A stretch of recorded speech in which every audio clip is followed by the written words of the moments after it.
हरियाली और सादगी से भरा एक छोटा सा गांव था कमलपुर। चारों तरफ हरे भरे खेत, चहकते पक्षी और नदी का साफ पानी इस गांव को और खूबसूरत बनाता था। यहाँ रहता था श्याम, एक मेहनती और ईमानदार किसान। उसकी छोटी सी जमीन थी जिसमें वो दिन रात मेहनत करता।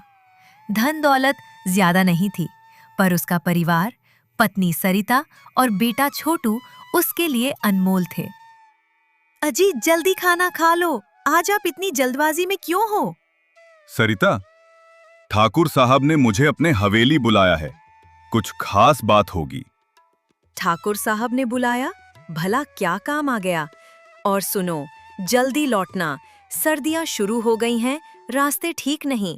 अरे चिंता मत करो, मैं समय पर लौट आऊंगा। श्याम अपने खेत में हल चलाता है, पसीना बहता है, लेकिन चेहरे पर संतोष की मुस्कान है। वो अपने बेटे छोटू के भविष्य के सपने देखता है। शहर में अच्छी पढ़ाई, बड़ा आदमी बनने का सपना। सूरज ढलने पर वो ठाकुर साहब की हवेली की ओर चल पड़ता है।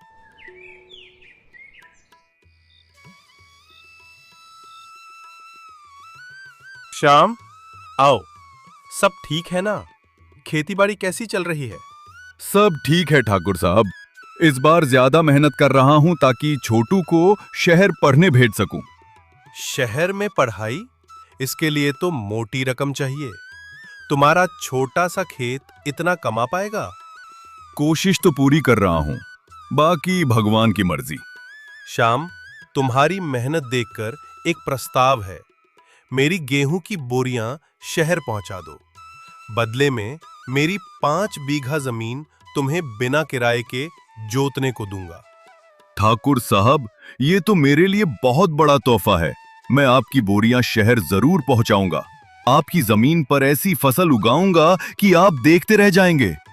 बस श्याम, अपनी ईमानदारी और मेहनत ऐसे ही बनाए रखना। श्याम इतनी अच्छी खबर सुनकर खुश होता हुआ घर की ओर निकल पड़ता है।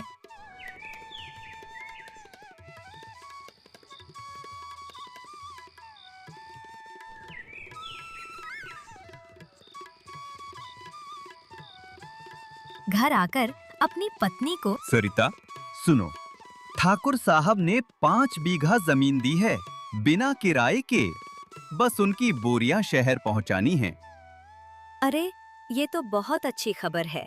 अब छोटू को अच्छी पढ़ाई दिला पाएंगे। पिताजी, शहर से समोसे लाना, मुझे बहुत पसंद हैं। ठीक है बेटा, तेरे लिए समोसे और जलेबी लाऊंगा।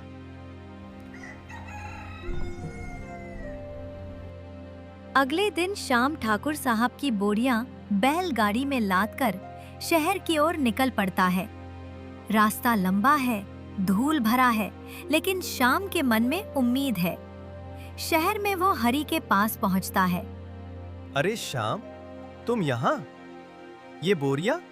हाँ हरी भाई, ठाकुर साहब ने इन्हें यहाँ पहुँचाने को कहा। अच्छा, बोरियां रखवा दो। चल, नाश्ता कर ले। नहीं भाई, रात होने से पहले घर पहुँचना है। ठीक है, पर अगली बार नाश्ता जरूर कर। शाम बहसे निकल जाता है। वापसी में शाम थक जाता है और एक पेड़ के नीचे बैठकर पानी पीता है। तभी एक और किसान मोहन वहां से गुजरता है। श्याम भाई, यहाँ क्या कर रहे हो? ठाकुर साहब का काम कर रहा था, थक गया, सोचा थोड़ा आराम कर लो। चलो साथ चलते हैं। मोहन और श्याम साथ साथ चलते हैं। तभी रास्ते में एक समोसे की दुकान दिखती है। रुक मोहन, छोटू के लिए समोसे ले लूं। भाई, 5 समोसे और थोड़ी जलेबी दे दो। 1 रुपए का 1 समोसा, ठीक? हाँ साहब, लो गर्मा गर्म समोसे और जलेबी। श्याम वहां से घर की ओर निकलता है। शाम जब घर पहुंचता है तब इतनी देर कैसे लग गई? मैं तो परेशान हो गई थी। बोरियां पहुंचाने में वक्त लग गया। ये लो, छोटू के लिए समोसे और जलेबी। पैसे तंग हैं, फिर भी ये सब लाए। तुम दोनों की खुशी मेरे लिए सबसे बड़ी दौलत है। पूरा परिवार समोसे और जलेबी खाकर हंसते मुस्कुराते सो जाता है।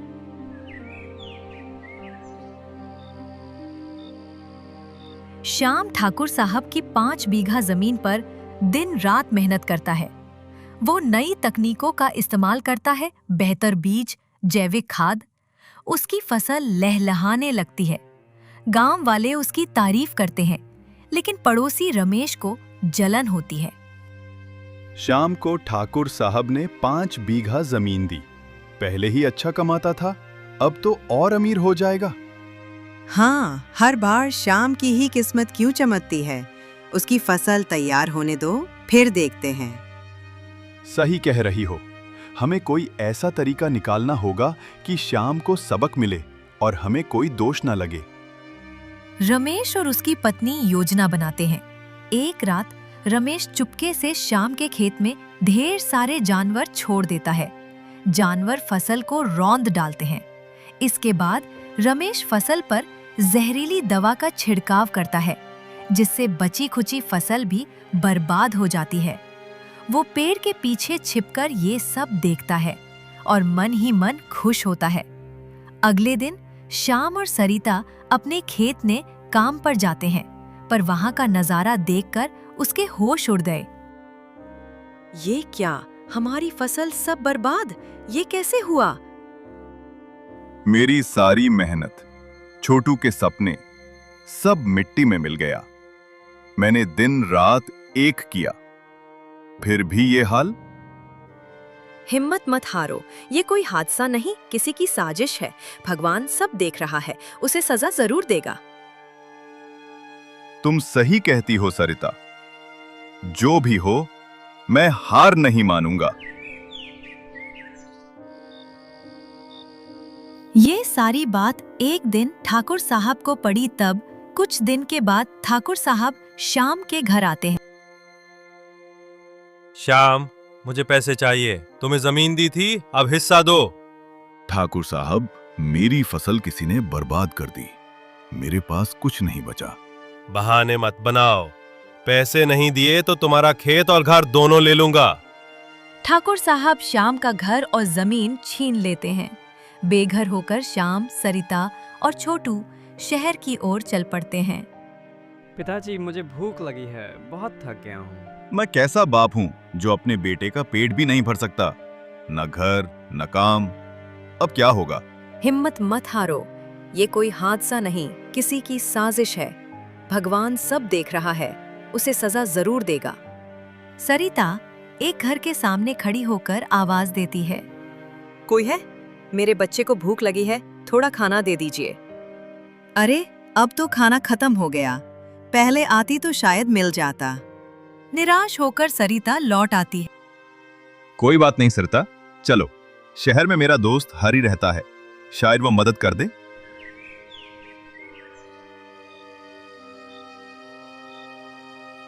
श्याम भाई, तुम यहाँ? ये हालत कैसे? हरी भाई, सब कुछ खो दिया। फसल बर्बाद, घर जमीन छिन गई, अब कोई काना नहीं। चिंता मत करो, मेरा दूसरा घर खाली है, तुम यही रहो। ये लो कुछ पैसे, और जरूरत हो तो बताना। हरी भाई, तुम भगवान हो, ये एहसान मैं कभी नहीं भूलूंगा। हरी के घर से रहने को घर मिल जाता है, लेकिन जीविका का सवाल बाकी है। श्याम, हमें कुछ काम शुरू करना होगा।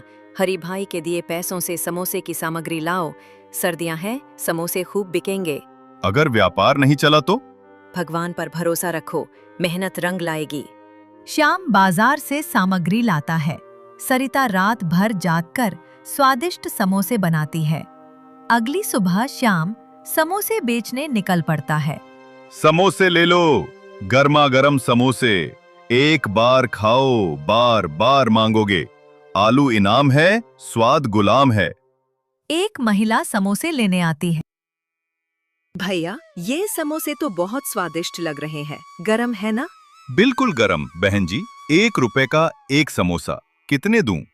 10 समोसे दे दो। रात होते ही शाम के सारे समोसे बिक जाते हैं। वह खुशी खुशी घर लौटता है। क्या हुआ, समोसे बिके? हाँ सरिता, सारे समोसे हाथों हाथ बिक गए। धीरे धीरे शाम का समोसे का व्यापार जम जाता है। वह शहर में चाय समोसे की दुकान खोल लेता है। आमदनी बढ़ने लगती है। छोटू को अच्छी पढ़ाई के लिए स्कूल भेज दिया जाता है। एक दिन श्याम उदास बैठा होता है। सरिता, मुझे कमलपुर की बहुत याद आती है। शहर की भाग दौड़ में सुकून कहाँ। गांव की मिट्टी, खेतों की खुशबू, अपनापन, सब याद आता है। अब हमारे पास पैसे हैं, ठाकुर साहब से अपनी जमीन और घर वापस ले सकते हैं। ठीक कहते हो, गांव में सुकून है। चलो लौट चलें।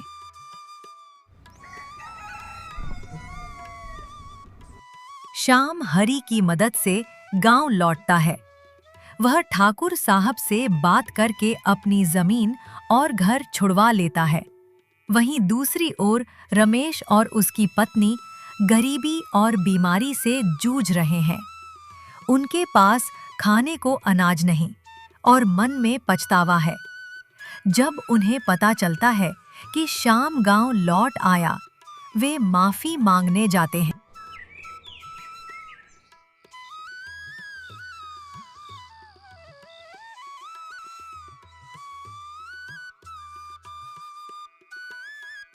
श्याम भाई, मुझे माफ कर दो। मैंने जलन में तुम्हारी फसल बर्बाद की। मेरी आत्मा मुझे हर पल कोसती है। रमेश, तुमने मेरा सब कुछ छीना। मेरे परिवार ने कितनी तकलीफ सही, लेकिन तुम पछता रहे हो, इसलिए मैं तुम्हें माफ करता हूं। अब भगवान से माफी मांगो, वही सब देखता है। श्याम अपने परिवार के साथ कमलपुर में खुशी खुशी रहने लगता है। वो फिर से खेती शुरू करता है। छोटू शहर में अच्छी पढ़ाई करता है और श्याम का जीवन सपनों से भर जाता है।